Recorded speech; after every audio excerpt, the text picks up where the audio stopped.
गुरुचरित्रातील ही कथा तुझ्यासमोर येणे म्हणजे तुझ्यावर येणाऱ्या मोठ्या संकटाचा सालूक्षणाला नाश होणे. त्यामुळे गुरुचरित्राची कथा दुर्लक्ष करू नको, नाहीतर आयुष्यभर पस्तावत राहशील.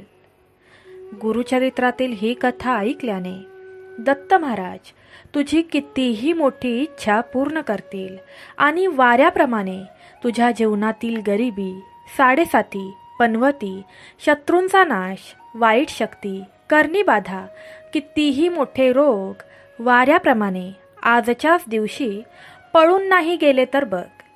ही कथा शेवटपर्यंत ऐकल्याने भक्ताचे मन शांत आणि स्थिर होते. भीती आणि चिंता दूर होतात. भक्ताला आपल्या चांगल्या कर्माचे फळ मिळते आणि वाईट करणाऱ्यांचे कर्म त्यांना स्वतः फळ देते आणि अक्षरशः दत्त महाराज या वाईट बुद्धीच्या मनुष्यांना फटकावतात. घरात सुख समृद्धी, शांती आणि आनंद नांदतो. भक्ताच्या अंतर्मनात विश्वास, श्रद्धा आणि देवाची उपस्थिती कायम राहते. शेवटी भक्त दत्तगुरूंच्या कृपेने संकटमुक्त आणि संतुष्ट जीवनाचा अनुभव घेतो. म्हणून भक्तांनो, शेवटपर्यंत या कथेत आमच्यासोबत राहा. त्याचपूर्वी या कथेत रमून जाण्यापूर्वी आजची गुरुचरित्र पवित्र कथा लाईक करून कमेंट बॉक्समध्ये मोठ्या प्रेमाने श्री गुरुदेव दत्त टाईप करून दत्तगुरूंच्या 5 भक्तांना ही कथा शेअर करा. भक्ती वाढवणारे भक्त भगवंतास प्रिय असतात आणि याचे मोठे पुण्य तुम्हाला प्राप्त होऊ शकते. चला तर मग दत्त महाराजांचे नामस्मरण करून या गुरुचरित्राच्या पवित्र कथेला सुरुवात करूया. गुरुचरित्र असं सांगत नाही की देव भक्ताला लगेच सुख देतो. गुरुचरित्र हे सत्य सांगतं की देव आधी भक्ताचं मन उचलतो, कारण मन उभं राहिलं की आयुष्य आपोआप उभं राहतं. या सृष्टीत असे असंख्य जीव आहेत जे हसत हसत दुःख सहन करतात, पण आतून रोज थोडे थोडे तुटत जातात. अशाच जीवांपैकी तो एक होता. लहानसं घर, मोडकळीस आलेल्या भिंती, कायम अपुरी असलेली साधन सामग्री आणि मनात न संपणारी चिंता हीच त्याची ओळख बनली होती. लहानपणीच वडिलांचं छत्र गेलं. आई आजारी, अशक्त, शिक्षण अर्धवट राहिलं. काम मिळालं तरी ते कायमच राहिलं नाही. कधी मालकाची फसवणूक, कधी सहकाऱ्यांची कुरघोडी, कधी परिस्थितीचा फटका. पैसा आला तरी हातात टिकला नाही. जणू त्याच्या आयुष्यातून धनाला जाण्याचीच घाई होती. तो वाईट नव्हता. कुणाचं वाईट त्यानं केलंही नव्हतं, तरीही त्याच्याच वाट्याला अपमान, उपेक्षा, दुर्लक्ष येत होतं. गुरुचरित्रात सांगितलं आहे, काही जीव मागच्या जन्माच्या अपूर्ण कर्माचा भार घेऊन जन्माला येतात. हा भार दिसत नाही, पण तो प्रत्येक पावलावर जाणवतो. दिवसेंदिवस त्याच्या मनात चिंता वाढत गेली. आज काय होईल, उद्या काय होईल, आईचे औषधं, कर्ज कसं फेडायचं, लोक काय बोलतील, या प्रश्नांनी त्याचं मन गच्च भरून गेलं. रात्री झोपही लागत नसे. झोप लागली तर भयानक स्वप्न, अंधार, पाठलाग, गुदमरल्यासारखं वाटणं. सकाळी उठल्यावर शरीर थकल्यासारखं, मन अजूनही जड. इथेच गुरुचरित्र पहिलं सत्य सांगतं. संकट बाहेर नसतं, ते आधी मनात असतं आणि मनातलं संकट जितकं मोठं तितकं आयुष्य अडकल्यासारखं वाटतं. हळूहळू त्याच्या भोवती काही लोक जमा झाले, जे वर गोड बोलायचे, पण आतून त्याच्यावर जळायचे. त्याच्या अडचणींचा फायदा घेणारे, त्याच्याबद्दल चुकीच्या गोष्टी पसरवणारे, त्याचं नुकसान व्हावं यासाठी प्रयत्न करणारे. तो हे सगळं पाहायचा, पण काहीच करू शकत नव्हता, कारण आतून तो आधीच थकलेला होता. गुरुचरित्रात यालाच शत्रूंची सावली असं म्हटलं आहे, जी थेट दिसत नाही पण त्रास देते. या सगळ्यात त्याची देवावरची श्रद्धाही डगमगली. मंदिरात गेल्यावर मन शांत होण्याऐवजी प्रश्न वाढायचे. देव आहे तर मग माझ्याकडे का पाहत नाही? मी एवढं काय वाईट केलं आहे? हे प्रश्न त्याला अस्वस्थ करायचे. पण गुरुचरित्र सांगतं, देवाला प्रश्न विचारणं म्हणजे नास्तिकपणा नाही. देवावर प्रश्न विचारणं म्हणजे नास्तिकपणा नाही, ती मदतीची आर्त हाक असते. अशाच एका संध्याकाळी पूर्ण निराश अवस्थेत तो रस्त्याच्या कडेला बसला होता. डोळ्यात पाणी होतं, पण रडायचीही ताकद उरली नव्हती. तेव्हा त्याच्या हाताला एक जुनी धुळीने भरलेली पोथी लागली. कुणीतरी सहज ठेवली असेल, किंवा मग हाच दत्त महाराजांचा चमत्कार असेल. त्याने सहज उचलली. धूळ झटकली. मुखपृष्ठावर लिहिलं होतं, श्री गुरुचरित्र. त्याला त्या नावाचा फारसा अर्थ माहीत नव्हता, पण पोती हातात घेताच त्याच्या छातीतील घालमेल थोडी शांत झाली. जणू कुणीतरी आतून सांगितलं, इथे थांब. त्या रात्री त्याने ती पोथी वाचलीच नाही, फक्त डोक्याजवळ ठेवली इतकंच. आणि अनेक दिवसांनंतर त्याला शांत झोप लागली. स्वप्नात त्याला एक तेजस्वी पण साधा योगी दिसला. पांढऱ्या वस्त्रात, डोळ्यात अपार करुणा. काहीच बोलला नाही, फक्त पाहत राहिला.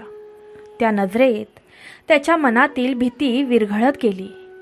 गुरुचरित्र सांगतं, गुरु आधी शब्दांनी नाही तर अनुभूतीने बोलतात. सकाळी उठल्यावर परिस्थिती बदललेली नव्हतीच. गरिबी तशीच होती, चिंता तशीच होती, पण मनात एक वेगळं स्थैर्य आलं होतं. तो पहिल्यांदा म्हणाला, मी एकटा नाही. आणि हेच वाक्य त्याच्या आयुष्याचा पाया बनलं. त्या दिवसापासून तो रोज थोडा वेळ गुरुचरित्राजवळ बसू लागला. मोठे मंत्र नाहीत, मोठे नियम नाहीत, फक्त शांत बसणं आणि मनात एवढंच म्हणणं, हे गुरुदत्ता, मला काहीच नको, मला योग्य मार्ग दाखव. गुरुचरित्रात सांगितलं आहे, जेव्हा भक्त अपेक्षा सोडतो तेव्हाच कृपा सुरू होते. हळूहळू त्याच्या मनातील भीती कमी होऊ लागली. चिंता तशीच होती, पण ती त्याला खाऊ लागली नव्हती. रात्री झोप सुधारू लागली. घरातलं वातावरण थोडं हलकं वाटू लागलं. अजून चमत्कार झाला नव्हता, पण बदलाची सुरुवात मात्र नक्की झाली होती. आणि गुरुचरित्र सांगतं, सुरुवात झाली की शेवट आपोआप जवळ येतो. भक्तांनो, हा भाग इथेच थांबतो, कारण इथूनच खरी यात्रा सुरू होते.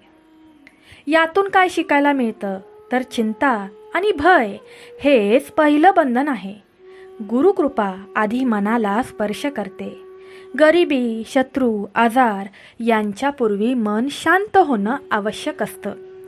ज्या क्षणी भक्त मी एकटा नाही असं मानतो, त्या क्षणी गुरुचरित्र त्याचं आयुष्य हातात घेतं. सहमत असाल तर कमेंट बॉक्समध्ये मी एकटा नाही, मी एकटी नाही, दत्तगुरू स्वामी आई माझ्यासोबत आहे टाईप करा आणि आजची कथा लाईक करा. भक्तांनो, तो भक्त त्या दिवशी सकाळी उठला, पण नेहमीसारखीच घाई नव्हती. डोळे उघडल्यावर लगेच चिंता त्याच्यावर आदळली नाही. काही क्षण तो तसाच बसून राहिला. घरात शांतता होती. बाहेरचा आवाज नेहमीसारखाच होता, पण आत काहीतरी वेगळं वाटत होतं. त्याने गुरुचरित्र उघडलं नाही, वाचलं नाही, फक्त हात लावून ठेवला आणि मनात काहीही मागितलं नाही. त्या दिवशी त्याचं काम पूर्वीसारखंच होतं, पण लोकांचं वागणं बदललेलं जाणवत होतं. काही दिवसांपूर्वी जे लोक मुद्दाम दुर्लक्ष करायचे, तेच आज स्वतःहून बोलायला येत होते. कुणी फार गोड बोलत नव्हतं, कुणी मदतही देत नव्हतं, पण अडथळे टळत होते. एखादी गोष्ट जी हमखास बिघडायची, ती आज फक्त उशिरा होत होती. संध्याकाळी घरी परतताना त्याला एक जुना ओळखीचा व्यक्ती भेटला. तो मनुष्य त्याच्या आयुष्यात कधीही उपयोगी पडलेला नव्हता, पण त्या दिवशी त्याने सहज विचारलं, तुला काम मिळेल का? त्याने काही विचारलं नाही, होकार दिला. काम लहान होतं, मेहनतीचं होतं, पण नियमित होतं. त्या रात्री घरात जेवण झालं आणि कुणाच्याही तोंडून तक्रार निघाली नाही. दिवस असेच सरकत गेले. काही गोष्टी नकळत बदलत होत्या. घरात औषधं वेळेवर येऊ लागली. किराणा संपायच्या आधी येऊ लागला. महिन्याच्या शेवटी उधारीचा विचार करावा लागत नव्हता. हे सगळं अचानक घडलं असं नव्हतं, पण जे आधी हातातून निसटायचं ते आता हातात थांबत होतं. काही लोक जे आधी त्याच्याबद्दल वाईट बोलायचे, त्यांचे स्वतःचे प्रश्न वाढू लागले. कुणी कुणाशी भांडत होतं, कुणाचे व्यवहार अडले, कुणाचे खोटे बोलणे उघड झाले. तो सगळं पाहत होता, पण कुठेही समाधान वाटत नव्हतं. फक्त आश्चर्य वाटत होतं, कारण त्याने काहीच केलं नव्हतं. रात्री झोप वेगळी झाली होती. झोपताना मन जड होत नव्हतं. सकाळी उठताना शरीर दुखत नव्हतं. आधी थोडं चाललं तरी थकवा यायचा. आता चालणं सोपं वाटत होतं. अंगातील भीती हळूहळू कमी होत होती. बाहेर अंधार असला तरी मनात अंधार नव्हता. एके रात्री स्वप्न पडलं. तो कुठल्या तरी ओळखीच्या पण शांत जागी उभा होता. समोर काहीच नव्हतं. मागे वळून पाहायची गरजच वाटली नाही. त्याला असं वाटलं की कुणीतरी आहे, पण भीती नव्हती. सकाळी उठल्यावर ते स्वप्न आठवत राहिलं, पण त्यातून घाबरवणारी भावना नव्हती. घरातील वातावरण बदललं होतं. आधी जेवताना चर्चा कमी आणि चिंता जास्त असायची. आता जेवताना शांतता होती. कधी कधी हसूही येत होतं. आईच्या चेहऱ्यावरची रेषा थोडी सैल झालेली दिसत होती. घर लहानच होतं, पण दमट वाटत नव्हतं. त्याने गुरुचरित्र रोज वाचायला घेतलं असं नव्हतं. काही दिवस फक्त जवळ ठेवलं. काही दिवस 2 ओळी वाचल्या, पण दरवेळी एकच गोष्ट जाणवत होती. काहीतरी त्याच्या आयुष्याला धरून आहे. तो एकटा नाही. एक दिवस अचानक त्याला जाणवलं, आपल्याला कोणाचीही भीती उरलेली नाही. आधी नाव घेतलं तरी अंगावर काटा यायचा. आता फक्त आठवण येत होती. घरात रात्री दिवा बंद केल्यावर जी अस्वस्थता यायची ती गायब झाली होती. झोप लागत होती आणि मध्येच दचकून उठावं लागत नव्हतं. त्याच्या लक्षात आलं की सगळं अजूनही परिपूर्ण नाही. प्रश्न अजूनही आहेत, पण प्रश्न आता डोक्यावर बसलेले नाहीत. ते थोडे दूर उभे आहेत आणि त्यांच्यात आणि त्याच्यात एक अदृश्य आधार, एक अदृश्य शक्ती उभी आहे. तो आधार शब्दात सांगता येत नव्हता, पण तो दररोज अनुभवता येत होता. गुरुचरित्रातील ही कथा तुमच्या मनावर थोडा जरी प्रभाव टाकत असेल तर ही कथा दत्तगुरूंच्या एका भक्ताला शेअर करा. कारण भक्ती वाढवल्याने भगवंत प्रसन्न होतात आणि आपल्या सर्व इच्छा पूर्ण करतात. दत्तगुरू म्हणतात, गुरुचरित्रातील ही पवित्र कथा शेवटपर्यंत ऐकल्याने मरेपर्यंत तुमच्यावर, तुमच्या प्रियजनांवर संकट येणार नाही, हे आज माझे वरदान आहे. काही दिवस गेले.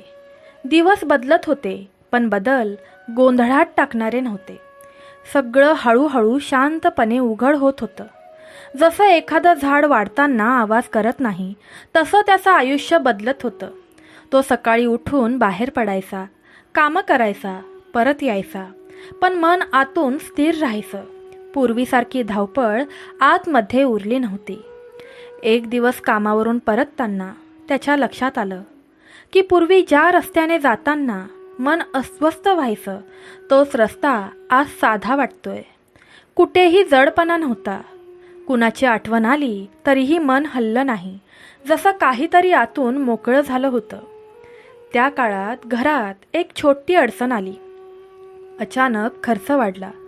आधी असं झालं असतं तर तो पूर्णपणे कोसळला असता, पण यावेळी तो शांत राहिला. तो बसला. त्याने शांतपणे डोकं शांत ठेवून विचार केला आणि उपाय सापडला. कुणाकडे हात पसरावा लागला नाही. कर्जाचा विचारही करावा लागला नाही. प्रश्न सुटला आणि मग त्याच्या लक्षात आलं, आपण घाबरलो नाही म्हणून प्रश्न वाढलाच नाही. घरातील लोकही बदलले होते. आई पूर्वीसारखी काळजीत गडलेली दिसत नव्हती. ती देवासमोर बसायची, पण आजारीपणाने नाही, तर शांतपणे. घरातील भिंती आता नुसत्या भिंती वाटत नव्हत्या. संध्याकाळी दिवा लावताना घर जड वाटत नव्हतं. त्या दिवसात एक गोष्ट घडली जी त्याला स्पष्ट आठवते. एक मनुष्य, जो पूर्वी त्याला मुद्दाम त्रास द्यायचा, अचानक त्याच्याशी नीट बोलू लागला. तो बदल का झाला हे कळलं नाही, पण ज्या आधी तणाव निर्माण करायचं ते आता साधं झालं होतं. संघर्षाची गरजच उरली नव्हती. रात्री झोपताना त्याला एक वेगळीच अनुभूती येत होती, तीही दररोज. कधी कधी झोप लागताना असं वाटायचं की कुणीतरी जवळ आहे, पण भीती नव्हती, उलट आधार वाटत होता. त्या उपस्थितीला नाव द्यावं असंही वाटत नव्हतं, ती फक्त होती. एकदा तो घराच्या बाहेर बसला होता. आकाशात सुंदर चंद्र दिसत होता, वारा वाहत होता आणि अचानक त्याच्या मनात विचार आला, आपल्याला सध्या देवाकडे काहीही मागायचं नाही. ही भावना त्याला स्वतःलाच नवी वाटली, कारण आयुष्यभर मागणं चालूच राहतं. आता पहिल्यांदाच मागणं थांबलं होतं. दिवस सरत गेले, काम थोडं वाढलं, जबाबदारी वाढली, पण ओझं वाढलं नाही. जे काही मिळत होतं ते टिकत होतं. घरात अन्न, औषधं, गरज यांचा तुटवडा जाणवत नव्हता. मोठं काही घडलं नव्हतं, पण जे होतं ते पुरेसं वाटत होतं. एका रात्री त्याला पुन्हा स्वप्न पडलं. यावेळी तो कुठल्या तरी जुन्या पायवाटेवर चालत होता. पुढे प्रकाश होता, मागे अंधार होता. तो मागे वळलाच नाही, चालत राहिला आणि चालताना त्याला कुठेही अडथळा आला नाही. सकाळी उठल्यावर त्याला कळलं, आता मागचं त्याला धरून ठेवता येत नाही. घरात येणाऱ्या लोकांनाही फरक जाणवू लागला. कोणी म्हणालं, तुझ्या घरात वेगळं वाटतं. कोणी म्हणालं, इथे बसलं की शांतता वाटते. तो काहीच बोलायचा नाही, कारण सांगण्यासारखं काहीच नव्हतं. जे होतं ते अनुभवांचं होतं. त्याच्या लक्षात आलं की आता आजारांचं सावट दूर गेलं आहे. अंगातील सततचा थकवा नाहीसा होत आहे. भीती नावाची गोष्ट जणू विसरली गेली आहे. घरात रात्री दिवा बंद केल्यावर अंधार उरत होता, पण अस्वस्थता नव्हती. ही दत्त महाराजांची न दिसणारी अदृश्य कृपा होती. त्याला हे कळलं होतं की सगळं अजूनही संपलेलं नाही. आयुष्य चालूच आहे. प्रश्न येतील, पण आता तो प्रश्नांसोबत चालू शकतो. तो थांबत नाही, कोसळतही नाही. आणि त्या शांततेत, त्या स्थिरतेत तो गुरुचरित्र हातात घेतो. वाचण्यासाठी नाही, तर फक्त जवळ ठेवण्यासाठी. भक्तांनो, भगवंत कृपा प्राप्त करण्यासाठी कृपया आपलं हे आध्यात्मिक आम्ही स्वामी भक्त चॅनल सबस्क्राईब करा आणि कमेंट बॉक्समध्ये मोठी इच्छा पूर्ण होण्यासाठी दिगंबरा दिगंबरा श्रीपाद वल्लभ दिगंबरा प्रेमाने टाईप करा. भक्तांनो, त्या दिवशी उजाडलेला तो दिवस फार वेगळा नव्हता. सकाळ नेहमीसारखीच उजाडली होती, पण त्या सकाळी त्याच्या मनात एक वेगळीच जाणीव होती. काहीतरी आतून जड झाल्यासारखं वाटत होतं, पण ते दुःख नव्हतं. तो उठला, आंघोळ केली आणि घरातल्या कोपऱ्यात ठेवलेलं गुरुचरित्र हळूच उचललं. उघडलं नाहीच, फक्त कपाळाला लावलं आणि त्या क्षणी त्याचं मन भरून आलं. त्याला आठवलं, कितीतरी वेळा त्याने देवाला दोष दिला होता. कितीतरी वेळा तो म्हणाला होता, माझंच असं का, देवाचं माझ्याकडे लक्षच नाही. कित्येक वेळा तो रडत झोपला होता, कुणालाही न सांगता. त्या सगळ्या आठवणी एकदम समोर उभ्या राहिल्या आणि पहिल्यांदाच त्याला वाटलं, देव तेव्हा पण तिथेच होता, फक्त आपण पाहू शकलो नाही. आई स्वयंपाकघरात होती. तिने त्याच्याकडे पाहिलं आणि सहज विचारलं, आज काही वेगळं वाटतंय का? तो काहीच बोलला नाही, पण डोळ्यात पाणी आलं. आई जवळ आली. काहीही विचारलं नाही, फक्त हात डोक्यावर ठेवला. त्या हातात त्याला आईपेक्षा काहीतरी मोठं जाणवलं. जणू संपूर्ण आयुष्यभर जी उणीव होती ती त्या क्षणी भरून निघाली.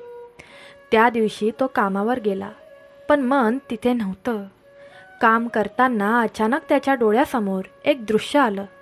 तोच रस्ता, तोच अंधार, तोच एकटा आणि कुणीतरी मागून चालत असल्याची जाणीव. ते दृश्य आठवून त्याच्या अंगावर शहारा आला. पण यावेळी भीती नव्हती, कृतज्ञता होती. मला कधीच एकटा सोडला नव्हताच देवा, असं काहीतरी आतून निघून गेलं. संध्याकाळी घरी परतल्यावर त्याने दिवा लावला. साधा दिवा, पण त्या प्रकाशात त्याला घर वेगळंच दिसलं. भिंती, छप्पर, जुनी भांडी सगळं तसंच होतं, पण तरीही काहीतरी पवित्र वाटत होतं. तो खाली बसला, गुरुचरित्र उघडलं, 2 ओळी वाचल्या आणि शब्द थांबले. ते अश्रू दुःखाचे नव्हते, ते अश्रू होते आत्ता समजलं या जाणीवेचे. आयुष्यभर जे मिळालं नाही त्यासाठी तो रडत राहिला, पण जे मिळत होतं याची जाणीवच नव्हती. आज पहिल्यांदाच त्याला जाणवलं, आपल्याला जपलं गेलं आहे. प्रत्येक वेळी पडताना कुणीतरी धरलं आहे. त्या रात्री तो खूप उशिरापर्यंत जागा होता. घर शांत होतं. बाहेर कुत्र्यांचं भुंकणं, दूर कुठेतरी गाडीचा आवाज, सगळं होतं, पण मनात गोंधळ नव्हता. त्याने डोळे मिटले आणि मनात नकळत एकच वाक्य आलं, जे झालं ते चांगल्यासाठीच झालं. झोपेत त्याला स्वप्न पडलं. यावेळी काही दृश्य नव्हतं, कुठलाही रस्ता, अंधार, प्रकाश काहीच नव्हतं. फक्त ऊब होती, जशी लहान बाळाला आईच्या कुशीत मिळते तशी. त्या उभेत त्याचं मन पूर्णपणे विसावलं. सकाळी उठल्यावर त्याच्या डोळ्यात पुन्हा पाणी आलं, पण तो रडला नाही, फक्त बसून राहिला. हात जोडले. शब्द नको होते, कारण शब्दांपेक्षा भावना मोठी होती. त्या दिवसापासून घरात एक वेगळंच वातावरण स्थिर झालं. कुणीही मोठी पूजा केली नाही, कुणी मोठे विधी केले नाहीत, पण घरात येणारा प्रत्येक जण काही क्षण शांत बसायचा आणि जाताना म्हणायचा, इथे मन हलकं होतं. त्याला आता एक गोष्ट कळली होती, देव संकट काढण्यासाठी येत नाही, देव संकटात आपल्याला धरून ठेवायला येतो.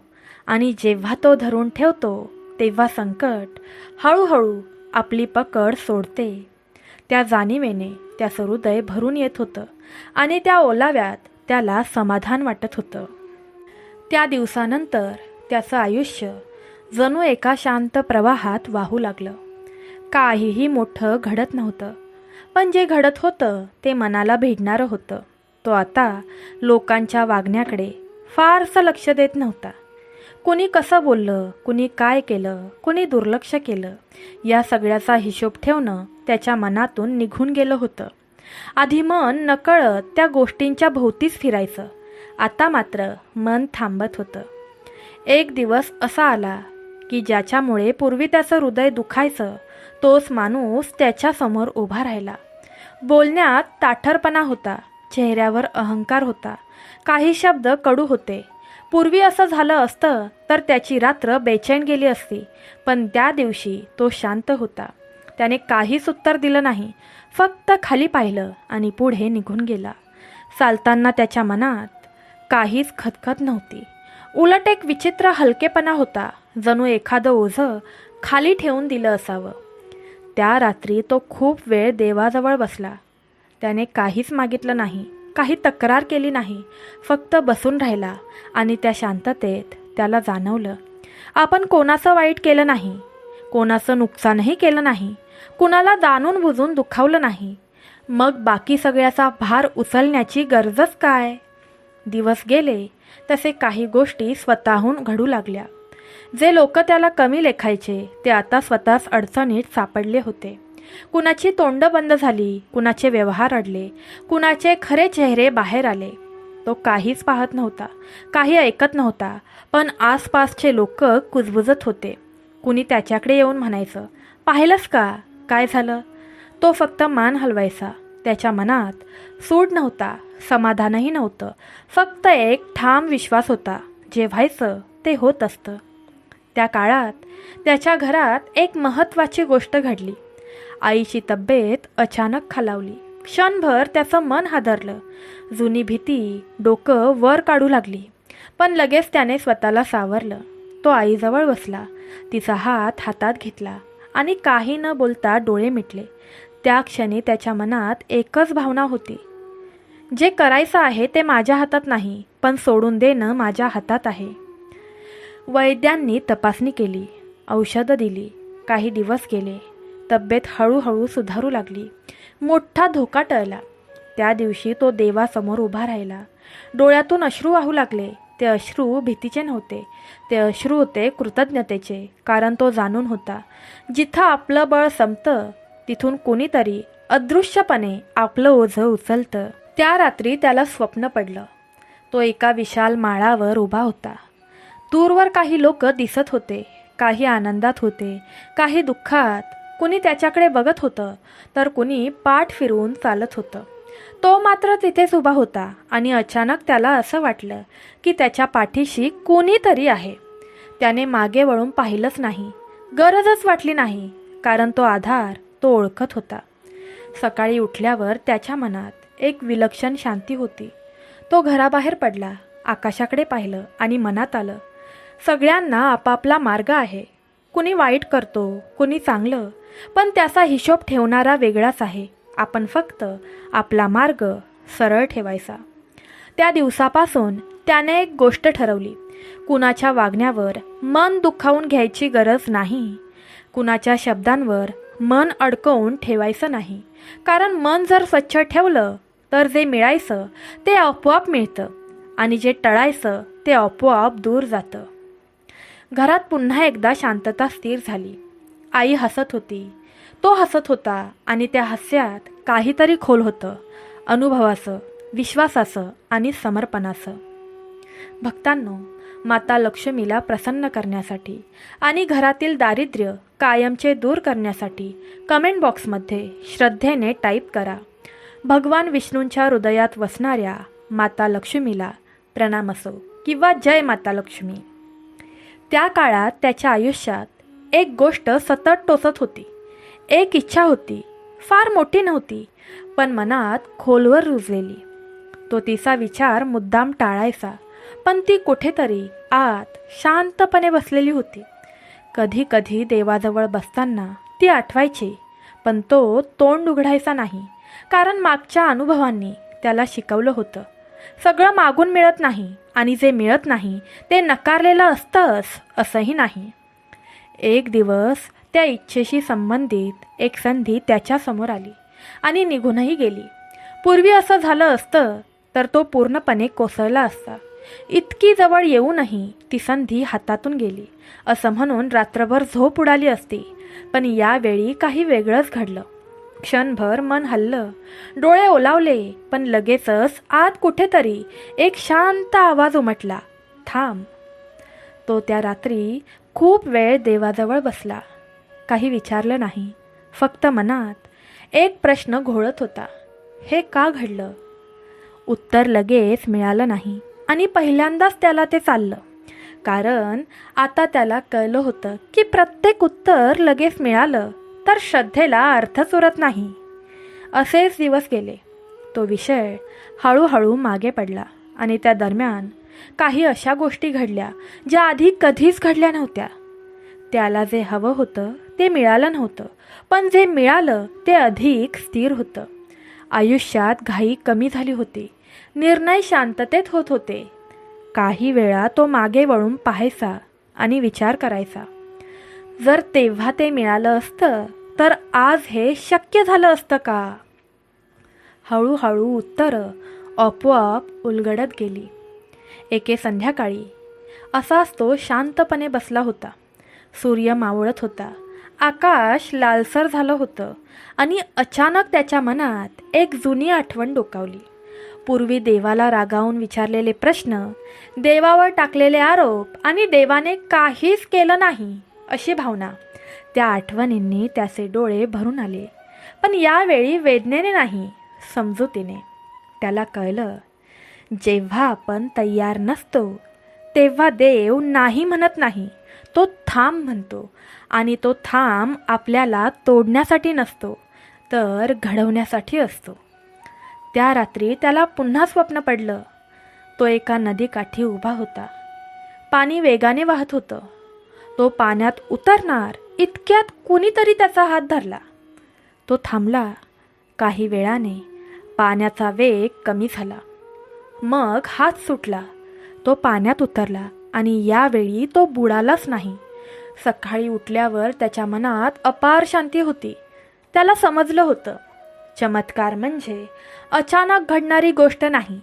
चमत्कार म्हणजे योग्य वेळी घडणारी गोष्ट, आणि त्या योग्य वेळेची तयारी आपल्याला कळतही नाही. काही दिवसांनी अगदी सहजपणे त्याच इच्छेशी संबंधित एक वेगळी वाट उघडली. यावेळी कोणतीही घाई नव्हती, भीती नव्हती, अस्वस्थता नव्हती. सगळं शांतपणे जुळून येत होतं. आणि तेव्हा त्याला जाणवलं, आधी जे थांबवलं गेलं होतं ते नकारलेलं नव्हतं, ते फक्त पुढे ढकललं गेलं होतं. त्या दिवशी तो देवासमोर उभा राहिला. डोळ्यातून अश्रू आले, पण ते मिळालं म्हणून नव्हते, ते समजलं म्हणून होते. कारण आता त्याला कळलं होतं, काही गोष्टी घडतात तेव्हा त्यामागचा अर्थ कळत नाही, पण जेव्हा मागे वळून पाहतो तेव्हा प्रत्येक थांब, प्रत्येक अडथळा, प्रत्येक विलंब हा आपल्या भल्यासाठीच होता. तो आता चमत्काराची वाट पाहत नव्हता, कारण त्याला कळलं होतं तो स्वतःच एका प्रक्रियेतून जात होता, आणि ती प्रक्रिया पूर्ण झाली की जे मिळायचं ते आपोआप हातात येणार होतं. घरात शांतता होती, मनात विश्वास होता, आणि त्या विश्वासात एक अतूट नातं तयार झालेलं होतं, भक्त आणि भगवंत यांच्यातलं. भगवंत कृपा प्राप्त करण्यासाठी कमेंट बॉक्समध्ये देवा माझं तुझ्यावर खूप प्रेम आहे टाईप करा, आणि तुमच्यासमोर दिसणाऱ्या घंटीवर क्लिक करा, जेणेकरून येणारा नवीन व्हिडिओ सर्वात पहिले तुमच्यापर्यंत पोचेल. भक्तांनो, काळ पुढे सरकत होता. दिवस, महिने आपापल्या जागी थांबत नव्हते, पण त्याचं मन आता कुठेही धावत नव्हतं. पूर्वी भविष्याचा विचार करताना छातीत दडपण यायचं. आता भविष्य मनात आलं तरी श्वास अडखळत नव्हता, कारण त्याला ठाऊक झालं होतं, जे पुढे आहे ते अंधार नाही, भगवंत आपल्या सोबत आहे. एके दिवशी तो एकटा बसला होता. त्याच्याकडे काहीही काम नव्हतं, कुठे जायचंही नव्हतं, आणि पहिल्यांदाच एकटेपणा त्याला टोचला नाही. उलट त्या शांततेत त्याला स्वतःचा आवाज ऐकू येत होता. मनात जुनी दृश्य उभी राहिली. अपमान, दुर्लक्ष, तुटलेली स्वप्न, थांबलेले प्रयत्न. ती दृश्य आता जखम नव्हती, ती आठवण होती, आणि आठवण दुखावत नव्हती. त्याला जाणवलं, जर ते सगळं घडलं नसतं तर आजची ही शांती मिळाली असती का? कदाचित नाही. त्या विचाराने त्याचे डोळे भरून आले, पण यावेळी तो रडला नाही, फक्त डोळे मिटून बसून राहिला. जणू मनातल्या प्रत्येक जखमेवर कुणीतरी हळूच हात फिरवला. त्याला एक गोष्ट स्पष्ट झाली होती, आपल्याला जेव्हा वाटलं की देव दूर आहे तेव्हा तोच आपल्याला धरून ठेवत होता. जेव्हा वाटलं की सगळं संपलं तेव्हा तोच नव्याने सुरुवात घडवत होता. फक्त आपल्याला तेव्हा हे सर्व दिसलं नाही. एके संध्याकाळी तो त्याच्या आईजवळ बसला होता. आई काहीच बोलली नाही, पण तिच्या डोळ्यात एक समाधान होतं. तिने हळूच म्हटलं, देव मोठा आहे, एवढंच. त्या 2 शब्दात इतकं काही होतं की त्याचं मन थरथरून गेलं, कारण त्या शब्दात तिचे सगळे दुःख, प्रार्थना आणि विश्वास दडलेला होता. त्या रात्री त्याला स्वप्न पडलं. तो एका लांब रस्त्यावर चालत होता. रस्त्याच्या दोन्ही बाजूंना काटे होते, पण तो चालत असताना काटे टोचत नव्हते, ते जणू बाजूला सरकत होते. तो थांबला, मागे पाहिलं, आणि मग लक्षात आलं, मागे रस्ताच नव्हता. जिथून तो चालत आला होता तिथे काट्यांचे जंगल होते, आणि तरीही तो सुरक्षित पुढे आला होता. सकाळी उठल्यावर त्याला उमगलं, जे काही टळलं, जे काही मोडलं, जे काही थांबलं, ते सगळं त्याच्या रक्षणासाठीच होतं. काही गोष्टी मिळाल्या नाहीत, कारण त्या मिळाल्या असत्या तर आजची ही शांती उरलीच नसती. आता तो कोणावरही राग धरून ठेवत नव्हता. कुणाच्या वागण्याचा विचार करून मन दुखावत नव्हता. कारण त्याला कळलं होतं, प्रत्येकजण आपापल्या कर्माच्या वाटेवर चाललेला आहे आणि त्या वाटेचा शेवट प्रत्येकासाठी वेगळा असतो. त्याच्या मनात आता एकच प्रार्थना उरली होती, मला जे मिळालं ते सांभाळायचं बळ दे आणि जे टळलं त्याबद्दल कधीही तक्रार करायला लावू नकोस. त्या प्रार्थनेत कोणतीही मागणी नव्हती, फक्त समर्पण होतं. घरातील वातावरण स्थिर झालं होतं. दुःख आलं तरी ते टिकत नव्हतं. आनंद आला तरी तो गर्वात बदलत नव्हता. आयुष्य सुंदर चालू होतं, पण त्याचं मन आयुष्यावर अवलंबून नव्हतं. आणि त्या अवस्थेत त्याला पहिल्यांदाच असं वाटलं, आता काहीही झालं तरी आपण हरणार नाही. सहमत असाल तर कमेंट बॉक्समध्ये आजपासून काहीही झालं तरी मी हरणार नाही, देव, स्वामी आई, दत्तगुरू महाराज माझ्यासोबत आहेत टाईप करा. त्या दिवशी सूर्याची सकाळची किरणं काहीतरी वेगळी होती. तो भक्त घराच्या अंगणात उभा होता. त्याने हळूच डोळे मिटले आणि मनातील गोंधळलेलं ओझं हलकं झालं. रस्त्यावरून काही लोक जात होते, पण त्याच्या अंतर्मनाला काहीच हरकत नव्हती. पूर्वी त्याला खूप त्रास झाला होता. कित्येक लोकांनी अपमानित केलं होतं, दुःख दिलं होतं. आता त्या सगळ्या आठवणींचा भार नाहीसा झाला होता. आई स्वयंपाकघरात होती. तिने त्याच्याकडे पाहिलं आणि हळूच हसून विचारलं, आज तुझा चेहरा वेगळा दिसतोय. त्याला उत्तर द्यायची गरज नव्हती. डोळ्यातून अश्रू आले, पण हे रडणं दुःखाचं नव्हतं. हे रडणं होतं आतून भरून आलेल्या कृतज्ञतेचं. जणू कित्येक वर्षांच्या वेदना, चिंता, अपेक्षा आणि भीती एकाच क्षणात हलक्या पवित्र अश्रूंमध्ये विरघळल्या होत्या. तो अंगणात बसला, हात सोडले आणि मनाच्या गाभाऱ्यात येणाऱ्या प्रत्येक आठवणीला हळूच भेट दिली. प्रत्येक वेदना, प्रत्येक अपमान, प्रत्येक थोडासा त्रास, हे सगळं आता एका उबदार अनुभूतीसारखं वाटू लागलं. त्याच्या अंतर्मनाला उमगलं, देव प्रत्येक वेळेस त्याच्या पाठीशी होता. अगदी तोच पाहू शकत नव्हता. संध्याकाळी सूर्य मावळताना तो अंगणात बाहेर आला. हवा हलकी गारसर होती. त्याच्या डोळ्यांसमोर परिसर जणू झोपलेल्या रंगांनी भरलेला दिसत होता. झाडे, घराच्या कोपऱ्यातील ओलसर माती, पक्ष्यांचा आवाज, सगळ्यात एक वेगळी शांतता होती. त्याला जाणवलं, ही शांती त्याच्या जीवनाचे खरे वरदान आहे. त्या रात्री तो पुन्हा देवाजवळ बसला. हात जोडले, डोळे मिटले. त्याच्या डोळ्यातून अश्रू वाहू लागले. ही ओलसरता भीतीची नव्हती, रागाची नव्हती, अपेक्षांची नव्हती. ही ओलसरता होती विश्वासाची, समर्पणाची आणि अंतर्मनाच्या अनुभवांची. त्याला आठवलं की कित्येक वेळा तो देवावर रागवला होता. कित्येक वेळा त्याने हा विचार केला होता की मला हवं ते मिळालंच नाही. कित्येक रात्री त्याने रडत घालवल्या होत्या. आणि आज पहिल्यांदाच त्याला उमगलं, सगळं जे घडलं ते फक्त चांगल्यासाठीच होतं. काही गोष्टी वेळेवर न झाल्यामुळे त्याला आजची शांती मिळाली होती. काही अडथळे आले, काही विलंब झाला, काही इच्छा उरल्या, पण हे सगळं त्याच्यासाठी, त्याच्या भल्यासाठीच होतं. त्या रात्री त्याला स्वप्नात तो एका विस्तृत मैदानावर उभा होता. दूरवर रंगीत प्रकाशांचा वारा वाहत होता. लोक येत होते, जात होते. काही रडत होते, काही हसत होते. त्याने लक्षात घेतलं की त्याच्यासारखे अनेक लोक आहेत. प्रत्येकजण आपापल्या अडचणीतून जात आहे. प्रत्येकजण देवाच्या मार्गदर्शनाखाली चालतोय आणि देव प्रत्येकाला त्याच्या कर्मानुसार योग्य अनुभव देतो. सकाळी उठल्यावर त्याला पुन्हा जाणीव झाली, आयुष्यात जे काही घडलं, जे काही टळलं, जे काही मिळालं नाही, ते सर्व काही देवाच्या योजनेनुसारच होतं. हे कळल्यावर त्याचे हृदय हलके झाले. डोळ्यातून हलके अश्रू वाहू लागले. या अश्रूंमध्ये काहीतरी अतूट प्रेम, काहीतरी विश्वास आणि कित्येक वर्षांचा पवित्र अनुभव मिसळलेला होता. त्या दिवसापासून त्याची भीती नाहीशी झाली. घरात येणारा प्रत्येक क्षण आनंददायक झाला. वाईट करणाऱ्या लोकांबद्दल काहीही तो मनात ठेवत नव्हता. त्याला कळलं होतं, जे करतात म्हणजे जे वाईट कृत्य करतात त्यांना देव त्यांच्या कर्माचे फळ नक्कीच देणार. त्याच्यावर आपण लक्ष देण्याची गरज नाही. आणि त्या शांततेत तो दिवा लावत होता. घर शांत होतं, मन शांत होतं आणि त्याला उमगलं.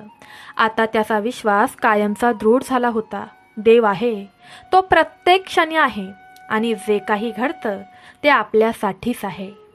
त्या दिवसाने सकाळी सूर्यासोबत नवीन प्रकाश आणला होता. त्याने बाहेर पाऊल टाकलं आणि लक्षात आलं की घर, रस्ता, झाडे, पंखे सगळं काही शांत, सुव्यवस्थित आणि सुंदर दिसत आहे. पूर्वी ज्या गोष्टी त्याला त्रास देत होत्या त्या आता दिसत पण नाहीत, जाणवत पण नाहीत. त्याच्या अंतर्मनाला एक गोड हलकापणा भरून आला. त्या दिवसाला पूर्वी त्याच्या आयुष्यातील एक जुनी मनात दडलेली इच्छा अचानक उघड झाली. ती इच्छा साधी नव्हती, पण मनाच्या खोल कोपऱ्यात दडलेली होती. त्याने आयुष्यभर त्या दिशेने खूप प्रयत्न केले होते, पण कधीच ती पूर्ण होत नव्हती. आणि अचानक जणू देवाने हात वर करून ही इच्छा पूर्ण केली, अगदी हळूच, त्याच्या समजुतीच्या पलीकडे. पहिल्यांदाच त्याने अनुभवलं की काही गोष्टी आपल्याला हवे तेव्हा होत नाहीत, त्या योग्य वेळ आल्यावरच घडतात. तो क्षण इतका पवित्र होता की त्याचे डोळे भरून आले. हळूच त्याने हात सोडले, डोळे मिटले आणि मनात विचार आला, हे जे घडलं ते माझ्यासाठीच होतं. माझ्या मेहनतीचे आणि विश्वासाचे फळ आता मला मिळाले आहे. संध्याकाळी तो अंगणात बसला. हवा हलकी गारसर होती. घर शांत होतं. आई हलकेच हसून त्याच्याकडे पाहत होती. त्याचं मन भरून आलं. किती वेळा आईने त्याच्या सगळ्या कष्टांना, त्याच्या वेदनांना शांतपणे पाहिलं होतं, पण आज पहिल्यांदाच तो स्वतःहून त्याचा अनुभव घेत होता. त्याला जाणवलं, देव प्रत्येक क्षणी उपस्थित आहे. प्रत्येक अडथळा, प्रत्येक विलंब, प्रत्येक थांब हे आपल्यासाठी, आपल्या भल्यासाठीच आहे. त्या रात्री त्याला स्वप्न पडलं. त्याने आकाशाकडे पाहिलं आणि त्याला जाणवलं की जिथे आधी अंधार होता तिथे आता प्रकाश आहे. जिथे भीती होती तिथे आता विश्वास आहे. जिथे मन गोंधळलं होतं तिथे आता स्थिरता आहे. आणि तो प्रकाश जणू फक्त त्याच्यासाठीच नव्हता, तो सर्वांसाठी होता. प्रत्येक भक्तासाठी जो हळूहळू श्रद्धा आणि समर्पणाने उभा राहतो. सकाळी उठल्यावर त्याला पुन्हा जाणीव झाली, हे चमत्कार नव्हते अचानक होणारे. हे देवाच्या योजनेनुसार योग्य वेळेस योग्य मार्गाने घडणारे होते. आणि जेव्हा हे समजतं तेव्हा आपल्याला कळतं की आधीच्या सर्व विलंबांचे, थांब या शब्दाचे, अडथळ्यांचे कारण केवळ चांगल्यासाठीच होते. त्याच्या मनात आता भीती नव्हती, राग नव्हता, अपेक्षा नव्हती, फक्त गोड शांत विश्वास होता. जे काही होतं ते योग्य होतं, जे काही टळतं तेही योग्य होतं, जे काही मिळालं ते चांगल्यासाठीच मिळालं. त्या दिवशी तो देवाजवळ बसला. डोळे शांतपणे मिटले. हळूच हात जोडले. त्याच्या डोळ्यातून ओले अश्रू वाहू लागले. आश्चर्य, कृतज्ञता, विश्वास आणि शांततेचे अश्रू. जणू जीवनाचा अर्थ एका क्षणात समजला आणि मन पूर्णतः भरून आलं. त्या रात्री घरात शांतता होती. हवेची हलकी झुळूक होती आणि त्याच्या अंतर्मनाला एक नवीन स्थिरता मिळाली होती. अशी स्थिरता की आता तो कुठेही जायला, कुठल्याही अडचणीत जायला तयार होता. कारण त्याला ठाऊक होतं, जे काही घडतं ते फक्त चांगल्यासाठीच घडतं. ईश्वराची अदृश्य शक्ती माझ्यासोबत चालते. भक्तांनो, त्या दिवशी सकाळची हवा हलकी गारसर होती. सूर्याची पहिली किरणं घरात पसरत होती. भक्त उठला आणि अंगणात बाहेर पहिलं पाऊल टाकलं. हळूहळू त्याने घराच्या कोपऱ्यांकडे बघितलं. भिंती, झाडे, झोपडीतील साध्या वस्तू, सर्व काही नवीन, स्वच्छ, पवित्र वाटत होतं. आतल्या मनात एक हलकापणा भरून आला. तो दिवा लावून बसला. डोळे शांतपणे मिटले, हात जोडले. मनात एकच भावना होती, धन्यत्व, कृतज्ञता आणि श्रद्धा. मागे वळून पाहताना त्याला जाणवलं की आधी जे काही त्रास होते अपमान, अडचणी ते सर्व आता त्याच्या जीवनात कुठेच ठसवत नव्हतं. देवाने सर्व वेळेवर योग्य मार्ग दाखवला होता. त्या दिवशी घराच्या दरवाजाच्या बाहेर एक लहानसा प्रसंग घडला. एका गरीब शेजाऱ्याला अचानक मदतीची गरज भासली. भक्त हळूच त्यांच्याकडे गेला, हातात हात दिला. त्यांना काही विचारायची गरजच नव्हती. देवाजवळ बसलेल्या भक्ताच्या हृदयाने आधीच सर्व काही समजून घेतलं होतं. त्या छोट्या कर्मामुळे भक्ताच्या मनात जणू उजाळा आला.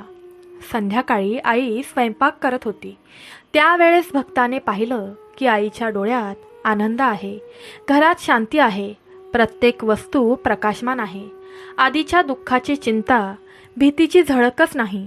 घरात येणारा प्रत्येक क्षण आता सुरक्षित आणि सुखदायक वाटतो. भक्ताच्या मनात जाणीव झाली आहे, देव आहे. त्याच्या कृपेने घरात शांती आहे, सुख आहे, संकट दूर झाली आहेत. त्या रात्री तो देवाजवळ बसला. त्याने पुन्हा हात जोडले, डोळे मिटले. मनात आलेल्या सर्व भावना अश्रूंमध्ये मिसळल्या. हे अश्रू आनंदाचे, कृतज्ञतेचे आणि अंतर्मनातील शांतीचे होते. पूर्वी जी भीती त्याला झोपू देत नव्हती ती आता नाहीशी झाली होती. वाईट करणाऱ्यांच्या कर्मांची फळं त्याला स्वतः ईश्वर देतात आणि चांगल्या कर्माचे फळ ईश्वरच देतात याची त्याला जाणीव झाली होती. त्याला कळलं होतं, जे काही घडलं ते फक्त चांगल्यासाठीच घडलं. जे काही टळलं तेही चांगल्यासाठीच टळलं आणि जे काही मिळालं ते योग्य वेळी मिळालं. आता भक्त पूर्णपणे समाधानात होता. मन स्थिर होतं, घर शांत होतं आणि अंतर्मनात देवाची उपस्थिती अखंड अनुभवायला मिळत होती. आणि त्या दिवशी भक्ताने जाणवलं, आता कुणी काहीही केलं, कुणी काहीही बोललं, कुणी कितीही वाईट केलं तरीही त्याच्यावर कोणताही परिणाम होणार नाही. देव प्रत्येक जणाला त्याच्या कर्माचं फळ देतो आणि भक्त फक्त शांततेत राहून जीवनाचा अनुभव घेतो. त्या रात्री अंगणात हळूच वारा वाहू लागला. दिवा उजळला. घर शांत होतं. भक्ताच्या मनात गोड हलकापणा, पूर्ण समाधान आणि देवाच्या कृपेची अनुभूती होती. डोळ्यातून निघणारे अश्रू ही ओलसरता नव्हती, तर आनंदाची, श्रद्धेची आणि जीवनातील प्रत्येक क्षणाची कृतज्ञतेची होती. सहमत असाल तर कमेंट बॉक्समध्ये तुमचे नाव टाईप करून कृतज्ञ असे लिहा. दत्तगुरू महाराज कायम तुमच्या कुटुंबाचे, तुमचे रक्षण करतील. त्या दिवशी भक्त घरात शांत बसला होता. बाहेरून सूर्याचा प्रकाश घरात हळूच पसरत होता, पण मनात एक हलकी गोंधळलेली अवस्था होती. त्याला वाटलं, मी एवढं काही केलं, इतक्या ग्रंथांचा अभ्यास केला, कितीतरी दिवसाचे उपवास केले, इतके यज्ञ केले, तरी देव प्रसन्न झालेला दिसत नाही. तेवढ्यात त्याला त्याच्या आईची साधी गोष्ट आठवली. देवाला मोठे कर्म, मोठे यज्ञ, मोठे ग्रंथ वाचणं नाही, तर शुद्ध मन असणं आवश्यक आहे. त्याने डोळे मिटले.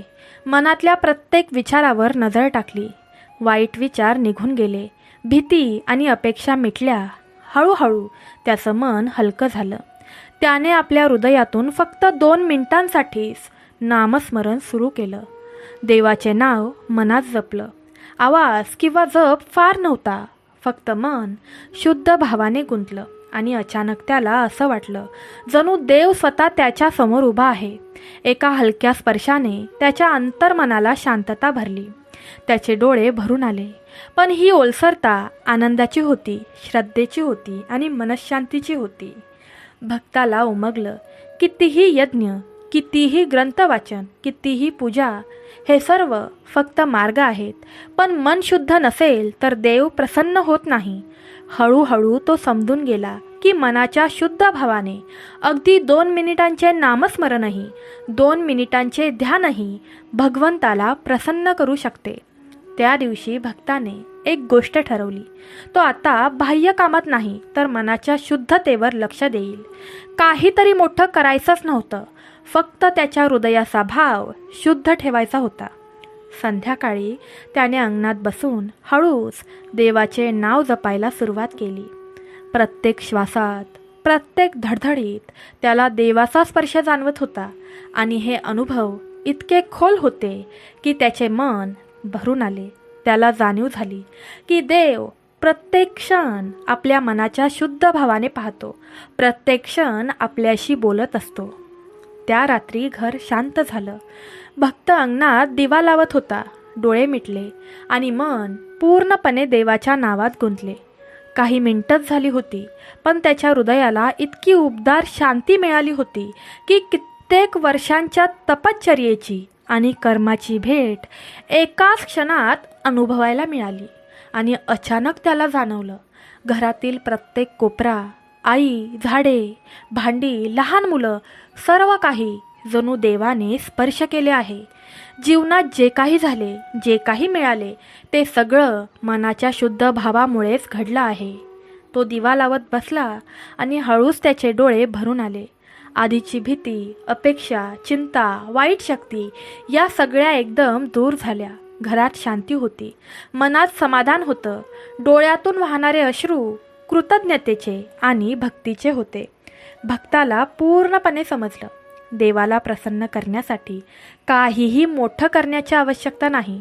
फक्त मन शुद्ध असलं की पुरेसं. 2 मिनिटांचे मनापासून केलेले नामस्मरण देखील देवाला जास्त प्रिय ठरू शकते.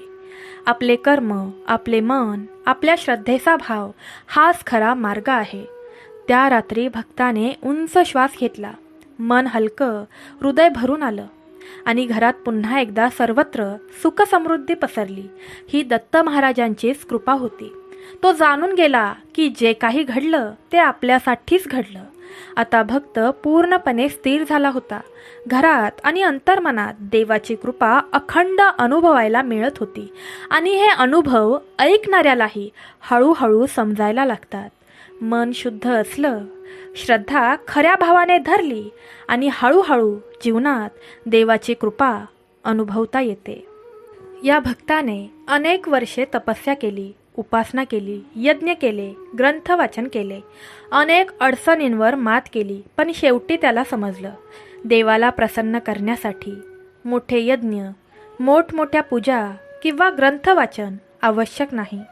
देवाला फक्त हवे असते मनाचा शुद्ध भाव आणि श्रद्धा. 2 मिनिटांचे नामस्मरणही हळूहळू पण खऱ्या हृदयभावाने भगवंताला प्रसन्न करू शकते. भक्तांनो, त्या दिवशी भक्त आपल्या घराच्या अंगणात दिवा लावत होता. मन शांत, हृदय भक्तीने भरलेले होते. अचानक त्याच्यासमोर एक प्रकाश चमकला. तो प्रकाश दिवसाच्या किरणापेक्षा अधिक तेजस्वी, पण हळूवार आणि प्रेमाने भरलेला होता. भक्त डोळे मोठे करून पाहतच राहिला. त्याला समजत नव्हते की हे काय आहे. त्या प्रकाशातून हळूहळू साक्षात दत्त महाराज त्याच्यासमोर प्रकट झाले. 3 हसरे चेहरे, हातात त्रिशूल आणि एक हात भक्ताला आशीर्वाद देत असलेला. तो भक्त आश्चर्यचकित झाला. तिथेच थांबला. हळूच त्यांच्या पायाशी नतमस्तक झाला. त्याच्या डोळ्यातून अश्रू थांबत नव्हते. पण हे रडणं दुःखाचं नव्हतं. हे होतं अंतर्मनातील आनंद, श्रद्धा आणि कृतज्ञतेचे अश्रू. त्याची इतक्या वर्षांची भक्ती फळास आली होती. दत्त महाराजांनी त्याच्या डोळ्यांमध्ये पाहून हसत हसत हात वर केला आणि म्हणाले, भक्ता, तू भक्तीने, श्रद्धेने आणि मनाच्या शुद्ध भावाने हे सर्व ऐकलेस. गुरुचरित्र कथा ऐकल्याने, वाचल्याने तुझ्यावर येणारी फळं हीच आहेत. म्हणजे तुझे मन शांत होईल, स्थिर राहील, भीती आणि चिंता दूर होतील. तुझे चांगले कर्म फळ घेतील, वाईट करणाऱ्यांचे कर्म त्यांना स्वतः फळ देतील. घरात सुख समृद्धी, शांती आणि आनंद नांदेल. हे माझे आजच्या दिवशी तुला वरदान आहे. तुझे अंतर्मन भक्तीने भरलेले राहील. देवाची उपस्थिती तुझ्या घरात, तुझ्या आयुष्यात, तुझ्या प्रियजनांवर कायम जाणवेल. संकट, अडचणी दूर होतील. तू आनंदाने आणि संतुष्टतेने जीवन जगशील. हा आशीर्वाद ऐकून जणू जीवनाचं सार समजलं. त्याचे मन हलके झाले, हृदय आनंदाने भरून आले. त्याने डोळे मिटले, फक्त दत्त महाराजांच्या कृपेचा अनुभव घेतला. दत्त महाराजांनी त्याच्याकडे पाहून हसत हसत हळूच हात वर करून सांगितले, माझा आशीर्वाद तू जिवंत असेपर्यंत तुझ्यावर राहील. भगवंत कायम तुझ्यासोबत आहे.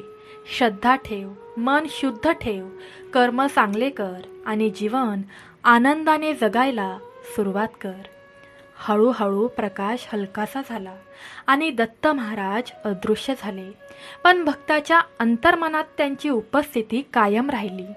भक्त आता पूर्णपणे संकटमुक्त, आनंदी, भक्तिमय जीवन जगू लागला. घर शांत, सुखसमृद्धी नांदली आणि तो प्रत्येक क्षण देवाच्या कृपेची अनुभूती घेऊ लागला. तो रोज दिवा लावायचा, दत्त महाराजांची भक्ती करायचा आणि कधी कधी त्याचे डोळेही भरून यायचे. हे अश्रू आनंदाचे होते, श्रद्धेचे होते आणि गुरुचरित्राची खरी शिकवण समजल्याचे होते. त्याला जाणीव झाली की गुरुचरित्र ऐकल्याने आणि मन शुद्ध ठेवल्याने भक्ताचे जीवन बदलते, देवाचे दर्शन प्राप्त होते आणि सर्व इच्छांचे फळ भक्तांना मिळते. आता तो भक्त प्रत्येक क्षणी आपल्या जीवनात दत्तगुरूंच्या कृपेची अनुभूती घेत राहिला. गुरुचरित्र कथा तो सकाळ संध्याकाळ ऐकायचा, श्रवण करायचा आणि दत्त महाराजांच्या कृपेने त्याच्या घरी सुखसमृद्धी, स्थिरता जन्म घेत राहिली. भक्तांनो, ही कथा आपल्याला शिकवते, कर्माचे फळ निश्चित मिळते. चांगले कर्म चांगल्या परिणामाला जन्म देतात, वाईट कर्म स्वतः त्यांना फळ देतात. इतरांची वाईट वागणूक, शत्रूंचे कृत्य यावर मन गोंधळून जाऊ नये. देव प्रत्येकाला योग्य मार्ग दाखवतो. सर्व घटना भगवंताच्या योजनेनुसार घडतात. आपल्याला जे हवे असते ते लगेच मिळत नाही, पण जे घडते ते योग्य वेळेस आपल्या भल्यासाठीच घडते. विलंब, अडथळे हे सगळे आपल्याला शिकवण्यासाठी आणि तयार करण्यासाठी असतात. मनाची शुद्धता सर्वात मोठी पूजा आहे. मोठे यज्ञ, ग्रंथवाचन किंवा अनंत साधना या सर्वांचा काहीतरी अर्थ नक्कीच आहे, पण खरा देवाचा प्रसन्न होण्याचा मार्ग म्हणजे मनाच्या शुद्ध भावातून होतो. श्रद्धा, समर्पण आणि भक्तीचं हृदय हेच खरे हिरे आहेत. श्रद्धा आणि समर्पणाचा चमत्कार. भक्ताच्या हळूवार पण स्थिर श्रद्धेने, फक्त मनाच्या शुद्ध भावाने देवाने त्याच्या जीवनात अनेक चमत्कार घडवले. घरात शांती, सुखसमृद्धी आली, भीती आणि चिंता दूर झाल्या, अंतर्मन स्थिर आणि आनंदी झाले. नित्य नामस्मरणाचे महत्त्व. 2 मिनिटांच्या ध्यानानेही, 2 मिनिटांच्या नामस्मरणानेही भगवंताची कृपा ही नक्कीच मिळते. वेळ नाही, साधनेची मोठी तयारी नाही, फक्त मन शुद्ध, भक्तिपूर्ण आणि एकाग्र असलं की पुरेसं आहे. आनंदाचे खरे साधन अंतर्मनात आहे. बाह्य गोष्टींवर विश्वास न ठेवता मन स्थिर ठेवून, देवावर पूर्ण श्रद्धा ठेवून आपापल्या जीवनातील प्रत्येक क्षणातील आनंद अनुभवता येतो. शेवटी भक्ताच्या डोळ्यातून येणारे अश्रू दुःखाचे नव्हते, ते आनंद, कृतज्ञता, श्रद्धा आणि देवाच्या अनुभवाचे होते. घर शांत, जीवन सुखदायक आणि अंतर्मन स्थिर झाले. हे शिकवते की भक्ती आणि मनाचा शुद्ध भाव हीच खरी साधना आहे. श्रद्धा, समर्पण आणि हळूवार भक्तीने जीवनात देवाची कृपा, सुखशांती आणि चमत्कार अनुभवता येतो. आपले कर्म, मनाचा शुद्ध भाव आणि भक्ती हेच खरे सर्वात मोठे धन आहे. जेव्हा आपण श्रद्धेने, प्रेमाने आणि समर्पणाने देवाच्या मार्गावर चालतो, तेव्हा घरात सुखसमृद्धी नांदते, चिंता दूर होतात आणि जीवनात वाईट शक्तींचं अस्तित्व संपते. तर अशा प्रकारे आजची दत्त महाराजांची गुरुचरित्रातील ही कथा संपत आहे. आम्हाला आशा आहे की तुम्हाला आजच्या कथेतून खूप काही शिकायला मिळाले असेल. भक्तांनो, तुम्हाला आजची कथा कशी वाटली हे नक्की आम्हाला कमेंट करून सांगा. आणि हो, आजची कथा सांगताना माझ्याकडून काही चुकी झाली असल्यास मोठ्या मनाने, मोठ्या प्रेमाने मला क्षमा करा, कारण मी देखील तुमच्यातीलच एक कवडीमोल दत्त महाराजांची, स्वामी समर्थ आईची भक्त आहे. तसेच आपल्या कमेंट बॉक्समध्ये दत्त महाराजांचा, स्वामी समर्थ आईचा जयघोष करायला विसरू नका. तुमच्या सर्व इच्छा भगवंत पूर्ण करो, हीच तुमच्यासाठी दत्त महाराजांच्या चरणी, स्वामी समर्थ आईच्या चरणी मनापासून प्रार्थना करते. भेटूया नवीन कथेमध्ये. तोपर्यंत सर्वांनी तुमची काळजी घ्या, तुमच्या कुटुंबाची काळजी घ्या. दिगंबरा दिगंबरा श्रीपाद वल्लभ दिगंबरा. श्री स्वामी समर्थ. श्री गुरुदेव दत्त. भगवान महादेवांच्या हृदयात वसणाऱ्या माता पार्वतीला प्रणाम असो. भगवान विष्णूंच्या हृदयात वसणाऱ्या माता लक्ष्मीला प्रणाम असो. जय श्री कृष्ण. राधे राधे.